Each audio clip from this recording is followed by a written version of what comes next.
अभिव्यक्ति दिनुभयो। आज आम नेपाली 3 करोड नेपाली जनताको शिर लाजले निहुरिएको छ। यस्ता प्रधानमन्त्री हामीलाई चाहिएको छैन।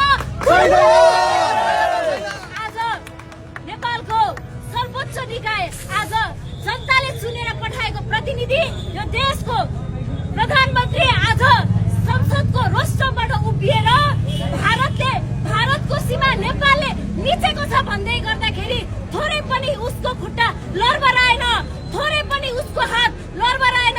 अझ दुःखको कुरा, नयाँ पुस्ताको नाममा, परिवर्तनको नाममा जनतामा भ्रम छरेर चुनाव जितेर गएका सांसदहरूले टेबलमाथि ताली ठोक्दै गर्दाखेरि अलिकति पनि हिंसा बोध भएन। उहाँहरूलाई अलिकति पनि शरमले शिर लिउरेन